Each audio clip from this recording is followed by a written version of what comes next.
Llevé el móvil de mi nuera a reparar y el técnico me susurró algo que hizo que quisiera huir de mi propia familia. Lo que vi en esa pantalla rota me heló la sangre hasta el tuétano. Soy Mercedes, y llevo años escuchando historias de familias rotas por la ambición, pero esta te va a remover desde el primer segundo. Quédate porque lo que viene te va a dejar sin aliento. Pero antes de seguir, verifica si ya estás suscrito al canal y escribe en los comentarios, ¿desde dónde estás viendo este vídeo? Nos encanta saber hasta dónde llegan nuestras historias. Mi nombre es Rocío. Tengo 57 años y hasta hace 4 días pensaba que conocía a mi familia. Vivo en Madrid, en un piso de 3 dormitorios en Vallecas que compramos hace 30 años cuando mi marido Javier aún trabajaba como fontanero.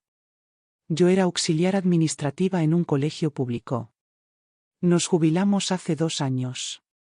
Tenemos una hija única, Patricia, de 32 años, casada desde hace 4 con Marcos.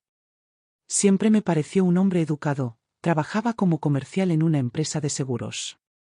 Patricia es maestra de primaria, dulce, cariñosa, o eso creía yo. Todo comenzó el martes por la tarde cuando Patricia llegó a casa agitadísima. Llevaba el móvil de Marcos en la mano. La pantalla estaba destrozada, con grietas que formaban una telaraña de cristal roto. «Mamá, necesito un favor enorme», dijo casi sin aliento. «Marcos rompió el móvil esta mañana y necesita que funcione ya. Tiene reuniones importantes mañana y toda su información de trabajo está aquí. ¿Conoces algún sitio de confianza?» Por casualidad, yo había llevado mi móvil a reparar 2 semanas antes a una pequeña tienda en Carabanchel. El dueño, Paco, era primo de mi vecina Lola. Un hombre serio, eficiente, discreto. «Puedo llevárselo yo misma si quieres», me ofrecí. «Paco hace milagros con estos aparatos». Patricia me miró con ojos de súplica. «¿De verdad, mamá? Me salvarías la vida. Tengo reunión de padres en el colegio en 20 minutos y no puedo llegar tarde». Me entregó el móvil y garabateó la contraseña en un papel. 2, 3, 0, 6, 0, 4. «El día que nos conocimos», explicó con una sonrisa que entonces me pareció tierna. Ahora me da náuseas recordarla. Tomé el móvil roto y conduje hasta la tienda de Paco. El local era minúsculo, casi un armario convertido en taller, con un letrero desgastado que decía, «Reparaciones Paco». Todo electrónico. Cuando entré, Paco estaba encorvado sobre su mesa de trabajo, con esas lupas especiales que usan los relojeros, soldando algo diminuto en una placa base.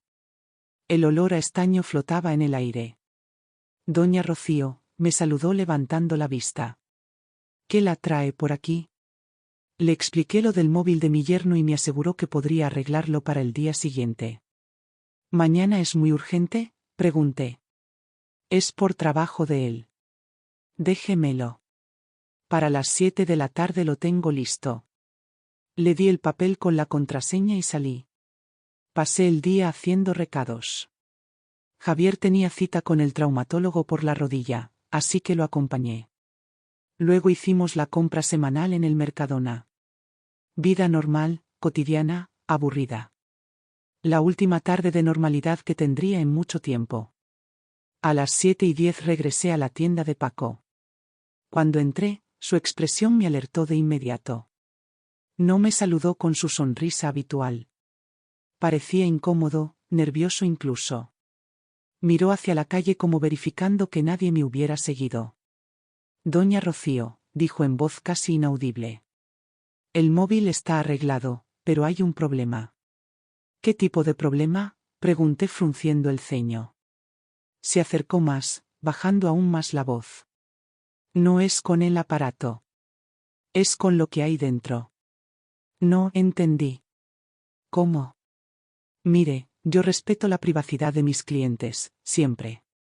Pero cuando encendí el móvil para probar que funcionara bien, apareció una notificación.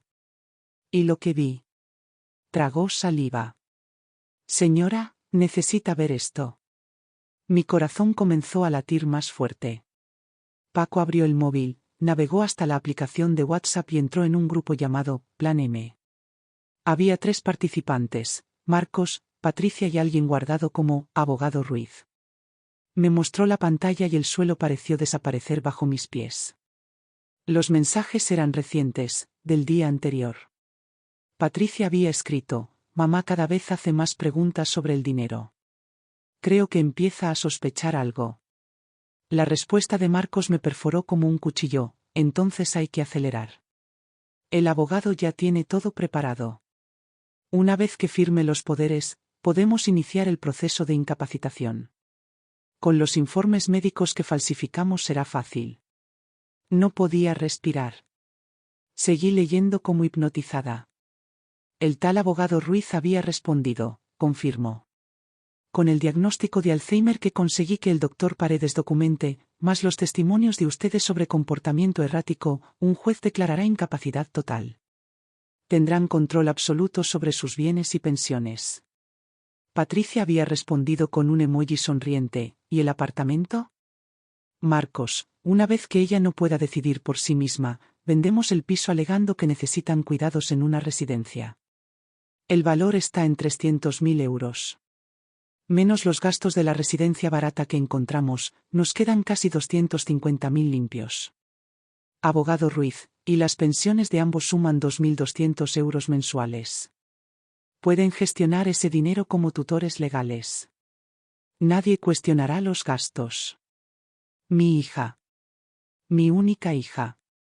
La niña que parí entre dolores, que amamanté durante meses, que llevé de la mano a su primer día de colegio. Estaba planeando robarme todo y encerrarme en un asilo barato para quedarse con mi dinero. Señora, la voz de Paco me sacó del shock. Hay más. Siga leyendo. Con dedos temblorosos deslicé hacia arriba. Mensajes de semanas atrás detallaban cada paso del plan.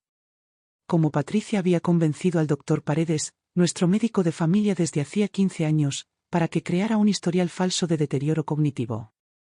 Como habían consultado con el abogado sobre los pasos legales para declararnos incapaces a Javier y a mí. Como habían calculado hasta el último euro que podrían extraer de nosotros. Pero lo que realmente me destrozó fue un mensaje de Patricia de hace 3 semanas: a veces me da pena. Pero luego recuerdo que son viejos, que ya vivieron su vida. Nosotros merecemos disfrutar ahora, no esperar a que se mueran para heredar migajas. Las lágrimas brotaron sin control.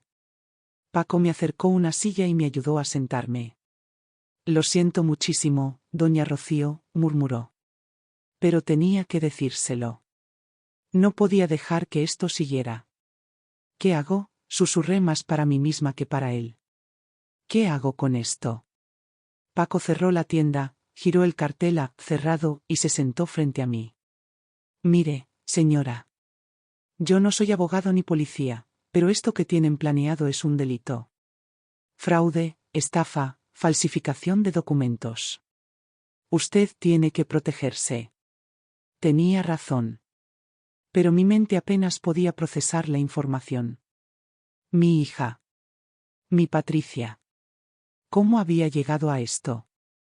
Necesito pruebas, dije de repente, recuperando un poco de claridad. Si les digo que sé algo, lo negarán todo y borrarán los mensajes. Paco asintió. Déjeme hacer capturas de pantalla con mi móvil. Voy a fotografiar todo el chat. Y luego voy a restaurar este móvil exactamente como estaba, con la pantalla arreglada, para que no sospechen nada. Trabajamos juntos durante casi 1 hora. Paco fotografió cada mensaje, cada detalle del plan. Luego verificó meticulosamente que el móvil de Marcos no mostrara ninguna señal de que alguien hubiera revisado sus mensajes. Cuando terminamos, yo tenía en mi móvil más de 50 fotografías de la conspiración contra mi vida. Pruebas irrefutables de que mi propia hija planeaba robarme todo y encerrarme. ¿Cuánto le debo?, pregunté sacando la cartera con manos que aún temblaban. Paco negó con la cabeza. Nada, doña Rocío. Absolutamente nada. Solo prométame que va a denunciar esto. Gente así no puede salirse con la suya. Salí de la tienda con el móvil reparado en una mano y mi propio móvil, cargado de evidencias devastadoras, en la otra. El sol estaba poniéndose sobre Madrid, tiñendo el cielo de naranja y púrpura. Colores hermosos para el final de mi vida tal como la conocía. Conduje a casa en piloto automático, mi mente dando vueltas sin parar. ¿Cómo iba a decirle esto a Javier? ¿Cómo le dices a tu marido que vuestra hija, esa niña a la que adoráis, os considera obstáculos desechables en su camino hacia el dinero? Cuando llegué, Javier estaba en el sofá viendo las noticias. Su cara familiar, arrugada por los años de trabajo duro, me dio un momento de consuelo antes de que la realidad volviera a golpearme. ¿Conseguiste arreglar el móvil de Marcos?, preguntó sin apartar los ojos del televisor. Sí, respondí con voz que no reconocía como mía. Javier, necesito hablar contigo. Apaga la tele. Algo en mi tono debió alertarlo porque se giró inmediatamente, con expresión preocupada. ¿Qué pasa? ¿Estás bien? Me senté a su lado y le mostré las fotografías en mi móvil. Observé su rostro mientras leía. Primero confusión, luego incredulidad, después horror y finalmente un dolor tan profundo que casi me rompe ver. No, murmuró con voz quebrada. No puede ser. Patricia no haría esto. Tiene que ser un error, una broma de mal gusto. Ojalá fuera un error, respondí con lágrimas rodando por mis mejillas. Pero es real, Javier. Nuestra hija nos quiere robar. Quiere encerrarnos. Nos considera basura que ya cumplió su función. Javier se derrumbó. Este hombre fuerte, que había trabajado bajo el sol y la lluvia durante 40 años, que había levantado con sus manos la vida que teníamos, se quebró delante de mí. Lloramos juntos, abrazados en ese sofá, mientras el mundo que conocíamos se desintegraba. Pero el llanto no duró mucho. La rabia, la determinación de no dejarnos destruir, comenzó a crecer dentro de mí. Patricia había elegido su camino. Ahora yo elegiría el mío. ¿Qué vamos a hacer?, preguntó Javier finalmente, secándose los ojos. Vamos a luchar, respondí con una firmeza que no sabía que tenía. Vamos a reunir más pruebas, proteger nuestros bienes y enfrentarnos a esto. No nos van a robar. No nos van a encerrar. No mientras yo respire. Esa noche apenas dormí. Cada vez que cerraba los ojos veía el rostro de Patricia de niña, tan dulce, tan cariñosa. ¿Dónde se había perdido esa niña? ¿Cuándo se había transformado en esta extraña capaz de planear la destrucción de sus propios padres? Me levanté a las 6 de la mañana con un plan claro. Primero, verificaría nuestras cuentas bancarias. Segundo, pediría cita urgente con otro médico para que evaluara mi capacidad mental. Tercero, buscaría un abogado, alguien sin conexión alguna con Patricia o Marcos, que pudiera asesorarnos sobre cómo protegernos legalmente. Javier se levantó poco después. Tenía los ojos hinchados, el rostro demacrado. Había envejecido 10 años en una noche. Buenos días, murmuró sin convicción alguna. Le serví café y nos sentamos en la cocina mientras el sol comenzaba a iluminar Madrid. Hoy vamos al banco, anuncié. Necesitamos ver si ya han empezado a mover dinero. A las 9 estábamos en la puerta de nuestra sucursal bancaria esperando que abrieran. El gerente, el señor Campos, nos conocía desde hacía años. Cuando le explicamos que queríamos revisar todos los movimientos de nuestras cuentas en los últimos 6 meses, su expresión se volvió extrañamente incómoda. Doña Rocío, don Javier, comenzó con tono cauteloso. Su hija vino hace 2 meses. Dijo que ustedes querían añadirla como cotitular de las cuentas. Trajo un poder notarial. Sentí que la sangre abandonaba mi rostro. ¿Qué? Ella explicó que ustedes estaban teniendo problemas de memoria, que habían decidido que era mejor que ella pudiera ayudarlos con las finanzas. Trajo documentación que parecía legítima. Nosotros nunca firmamos ningún poder, dijo Javier con voz temblorosa de rabia contenida. Nunca autorizamos nada de eso. El señor Campos palideció. Dios mío. ¿Están diciendo que los documentos eran falsos? Exactamente eso estamos diciendo, respondí. Y necesitamos ver inmediatamente todos los movimientos que ella ha hecho. Los siguientes 30 minutos fueron una pesadilla. Patricia había estado transfiriendo pequeñas cantidades de nuestras cuentas a la suya. Nunca más de 500 euros de una vez, cantidad lo suficientemente baja para no activar alertas automáticas del banco. Pero sumado todo, había extraído casi 8.000 euros en 2 meses. Además, había solicitado 2 tarjetas de crédito a nuestro nombre con límites de 3.000 euros cada una. Las tarjetas fueron enviadas a una dirección que no era la nuestra, probablemente un apartado postal que ella controlaba. Necesitamos anular todo esto inmediatamente, demandé. Revocar cualquier poder que ella alegue tener, cancelar esas tarjetas, bloquear cualquier movimiento futuro sin nuestra presencia física en el banco. El señor Campos, claramente alterado por descubrir que había sido engañado, trabajó rápidamente. Voy a presentar un informe de fraude interno. Esto es gravísimo. Su hija podría enfrentar cargos criminales. Ya lo sé, respondí fríamente. Y los va a enfrentar. Salimos del banco con toda la documentación de los movimientos fraudulentos. Más pruebas para el creciente archivo contra Patricia y Marcos. Nuestra siguiente parada fue la consulta del doctor Paredes. Había sido nuestro médico de familia durante 15 años. Confiábamos en él completamente. Y según los mensajes, él había sido sobornado o engañado para crear un historial falso de mi supuesto deterioro cognitivo. Llegamos sin cita, demandando hablar con él inmediatamente. La recepcionista, desconcertada por nuestra urgencia, nos hizo pasar después de unos minutos. El doctor Paredes, un hombre de unos 60 años con gafas redondas y una calvicie avanzada, nos saludó con su habitual cordialidad. Rocío, Javier, qué sorpresa. ¿Pasó algo? Me senté frente a él y coloqué mi móvil sobre el escritorio, mostrando las capturas de los mensajes donde mencionaban su participación. Doctor Paredes, ¿puede explicarnos por qué ha estado documentando un deterioro cognitivo que yo no tengo? Su rostro pasó del blanco al rojo en segundos. Tomó mi móvil con manos temblorosas y leyó los mensajes. Cuando levantó la vista, había pánico en sus ojos. Esto no es lo que parece, tartamudeó. Entonces explíquenos qué es, demandó Javier con voz dura. El doctor Paredes se dejó caer en su silla. Patricia vino a verme hace 3 meses. Dijo que estaba muy preocupada por usted, Rocío. Que había notado olvidos, confusión, comportamiento errático. Me pidió que la evaluara discretamente. ¿Y usted simplemente aceptó sin hablar conmigo?, pregunté incrédula. Ella fue muy convincente.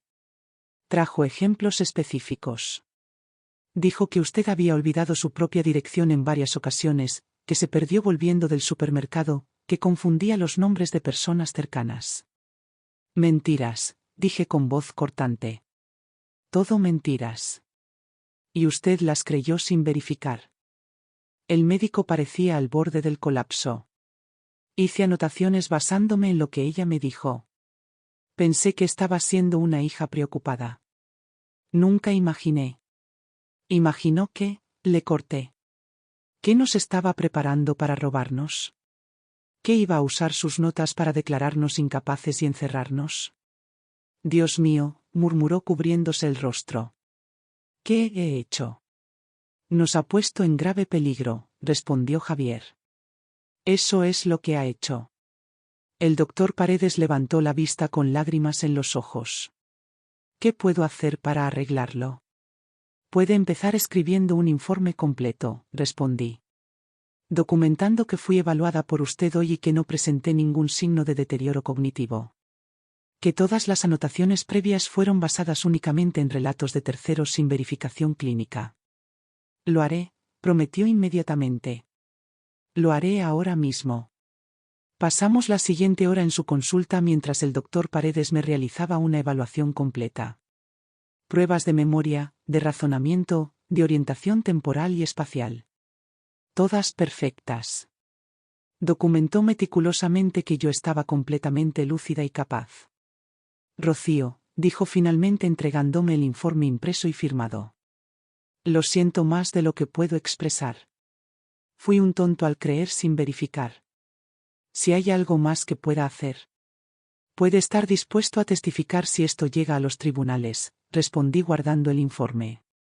Y puede reflexionar sobre cómo fue tan fácilmente manipulado. Salimos de la consulta con otra pieza crucial del puzzle.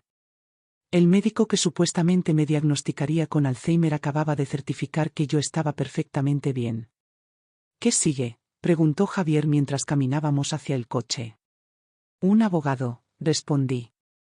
Necesitamos protección legal inmediata. A través de una amiga de toda la vida, Consuelo, conseguimos el contacto de una abogada especializada en derecho de familia y estafas, la doctora Elena Rivas. Conseguimos una cita urgente para esa misma tarde. La doctora Rivas tenía un despacho elegante en el centro de Madrid. Era una mujer de unos 50 años, cabello corto gris, mirada inteligente y directa. Le contamos toda la historia, mostrándole las capturas de los mensajes, los documentos del banco, el informe del doctor Paredes. Escuchó en silencio, tomando notas ocasionales. Cuando terminamos, se recostó en su silla y suspiró profundamente. Esto es uno de los casos más claros de intento de fraude familiar que he visto, dijo finalmente. Y tienen pruebas excelentes.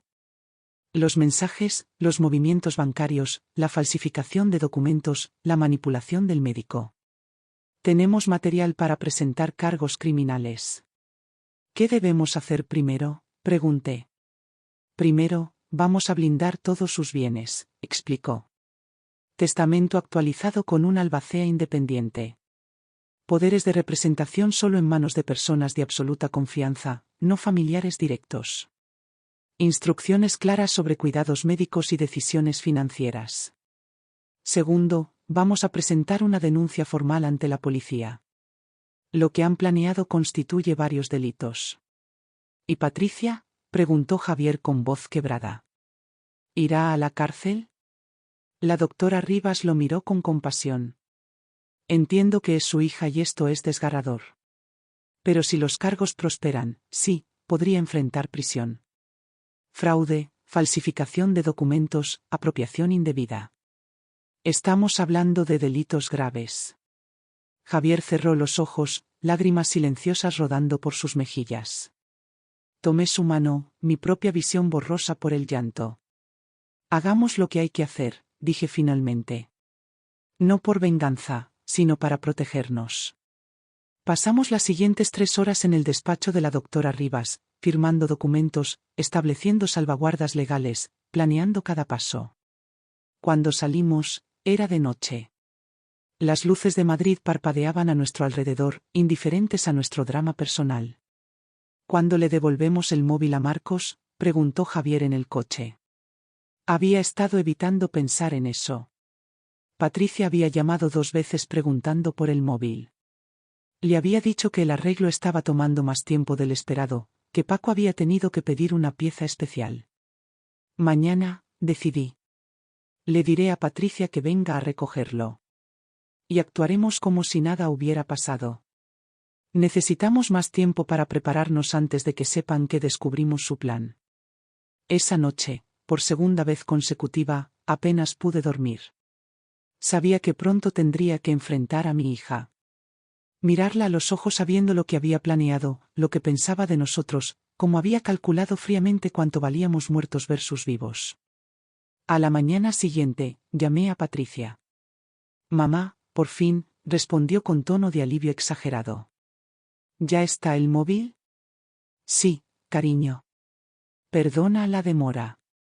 Paco tuvo que conseguir una pieza especial para la pantalla. Genial. ¿Puedo pasar a recogerlo esta tarde? Marcos lo necesita urgente. Claro. Ven sobre las 6. Prepararé algo de merendar.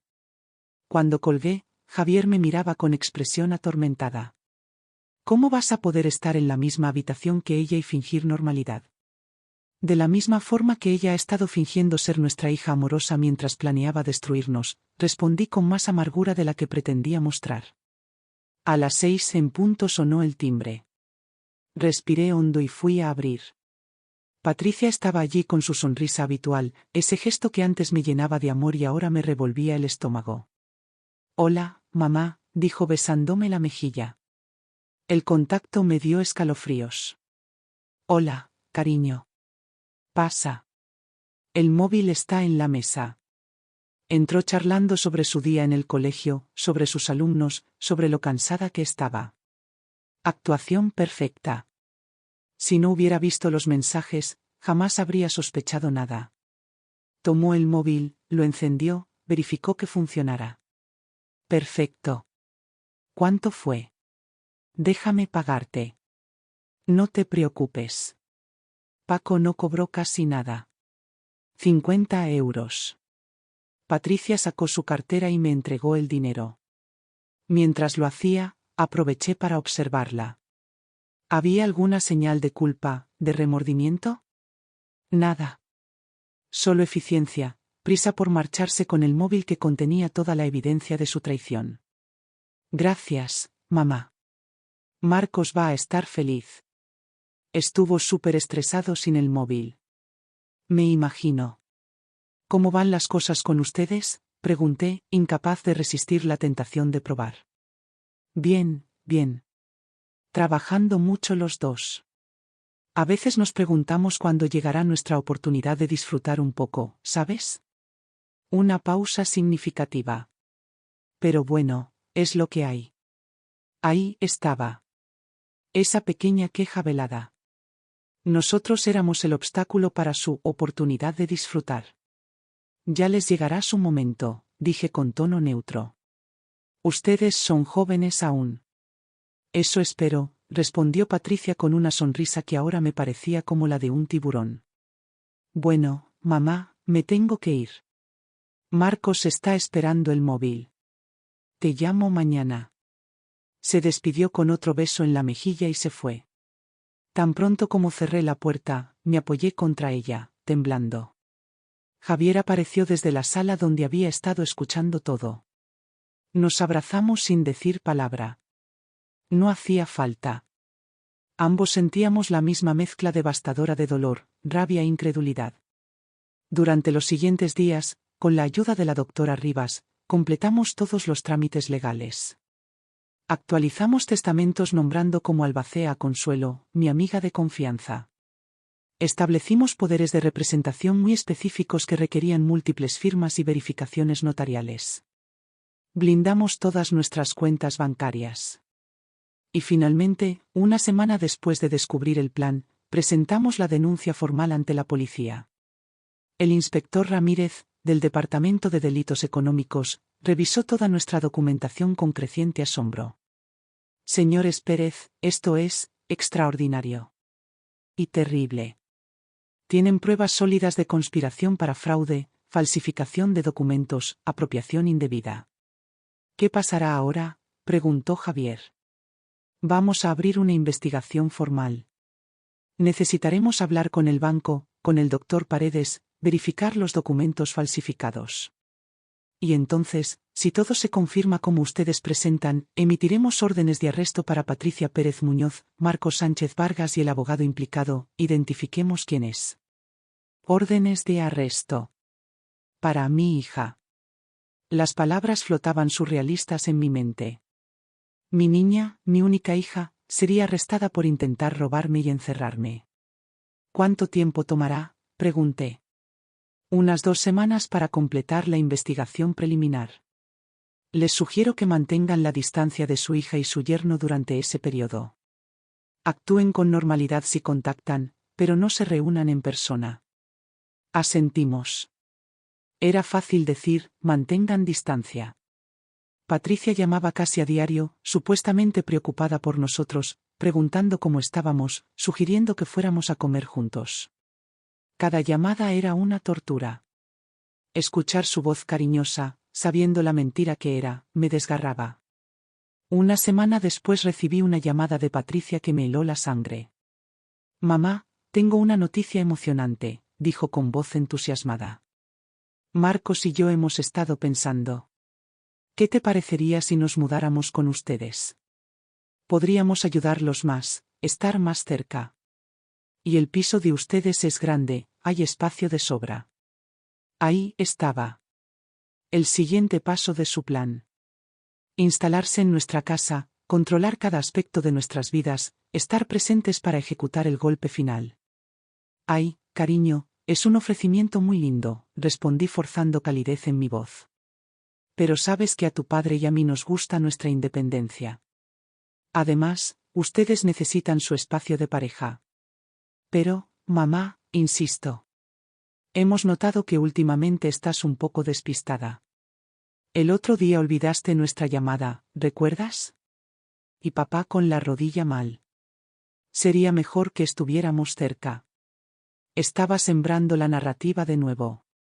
Intentando establecer públicamente que yo estaba perdiendo facultades. No creo que haya olvidado ninguna llamada, Patricia. Quizás fuiste tú quien se confundió. Y la rodilla de tu padre está perfecta después de la rehabilitación. Pero gracias por preocuparte. Hubo un silencio breve. ¿Frustración? Cuando volvió a hablar, su tono era ligeramente más frío. Bueno, mamá, solo intentábamos ayudar. Pero si prefieren estar solos. Así preferimos, cariño. Pero los queremos mucho. Hablamos pronto. Cuando colgué, las manos me temblaban. Javier, que había estado escuchando, lucía enfermo. Está acelerando el plan, murmuró. Quiere mudarse aquí. Lo sé. Pero no va a poder. La policía los arrestará antes de que puedan hacer nada más. 3 días después, en una mañana gris de abril, el inspector Ramírez nos llamó. Señores Pérez, hemos completado la investigación preliminar. Todo se ha confirmado. Vamos a proceder con los arrestos hoy mismo. Les pido que permanezcan en casa y disponibles por si necesitamos alguna declaración adicional. Hoy. Arrestarían a Patricia hoy. Me senté pesadamente en el sofá, incapaz de procesar completamente lo que eso significaba. ¿Quieren estar presentes?, preguntó el inspector. No es necesario, pero algunos familiares prefieren ver que se hace justicia. Javier y yo nos miramos. ¿Queríamos presenciar el arresto de nuestra hija? No, respondí finalmente. No queremos estar allí. Entiendo. Les mantendré informados.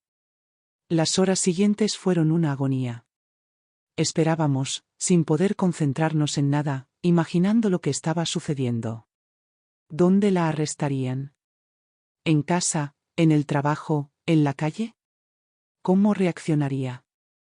A las 4 de la tarde sonó mi móvil. Era un número desconocido. Con manos temblorosas, contesté. ¿Mamá? Era Patricia, su voz histérica, quebrada. Mamá, ¿qué has hecho?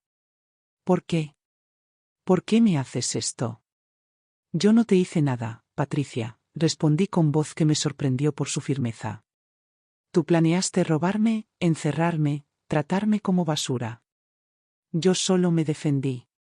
No entiendes. No es lo que parece. Los mensajes están fuera de contexto. Era solo una conversación hipotética, no íbamos a hacer nada realmente. La mentira era tan obvia, tan desesperada. Patricia, basta. Tengo todas las pruebas. Los documentos falsos, el dinero que robaste, el médico que manipulaste. No hay forma de negar esto. Eres mi madre, sollozó. ¿Cómo puedes mandarme a la cárcel? Soy tu hija. Esas palabras me atravesaron como balas. Sí, eres mi hija. Y yo soy tu madre. Pero tú decidiste verme como una cuenta bancaria con piernas. Como un obstáculo para tu comodidad. Elegiste ese camino, Patricia. Ahora tienes que enfrentar las consecuencias. Te odio, escupió con veneno repentino. A ti y a papá. Ojalá se hubieran muerto hace años. Y ahí estaba. La verdad finalmente desnuda. No amor distorsionado, no buenas intenciones mal ejecutadas. Odio puro y simple. Lo sé, respondí con calma que no sentía. Lo sé, Patricia. Adiós. Colgué antes de que pudiera responder. El móvil cayó de mis manos. Y finalmente, después de días de contenerme, me derrumbé completamente. Lloré como no había llorado en décadas. por la hija que perdí, por la relación que nunca volvería a existir, por la traición que nunca podría perdonar completamente. Javier me abrazó, sus propias lágrimas mojando mi cabello. No había consuelo posible. Solo el peso compartido de un dolor insoportable. El juicio fue 6 meses después. Patricia, Marcos y el abogado Ruiz, que resultó ser un tipo con varias denuncias previas por conductas poco éticas, enfrentaron cargos múltiples. La evidencia era abrumadora. Los mensajes, que los peritos confirmaron como auténticos y no manipulados. Los movimientos bancarios fraudulentos. Los documentos falsificados. El testimonio del doctor Paredes, destrozado por su papel involuntario en la conspiración. Durante todo el juicio, Patricia se mantuvo firme en su versión de que todo había sido un malentendido, que los mensajes eran bromas, que el dinero era prestado con nuestro consentimiento. Mintió con tanta convicción que casi me hizo dudar de mi propia memoria. Casi. Javier y yo testificamos. Fue la cosa más difícil que he hecho en mi vida. Sentarme en ese estrado, con Patricia mirándome con odio desde la mesa de los acusados, y contar cómo había planeado destruirnos. El jurado deliberó menos de 3 horas. Culpable en todos los cargos. Patricia fue sentenciada a 4 años de prisión. Marcos a 3. El abogado Ruiz a 5, con la agravante de ser un profesional legal participando activamente en fraude. Cuando el juez leyó las sentencias, no hubo satisfacción ni alivio. Solo vacío. Una sensación de pérdida profunda e irreparable. Salimos del tribunal rodeados por algunos amigos que nos habían apoyado durante todo el proceso. Consuelo, mi amiga de toda la vida, me tomó del brazo. Ya acabó, murmuró. Pueden empezar a sanar. Pero, ¿cómo sanas de algo así? ¿Cómo recuperas la confianza después de que tu propia hija te vea como objetivo? Pasaron 2 años. Patricia cumplió su sentencia en una prisión de mujeres cerca de Madrid. Nos escribió varias cartas durante ese tiempo. Las primeras llenas de rabia y acusaciones. Las últimas más reflexivas, aunque nunca completamente arrepentidas.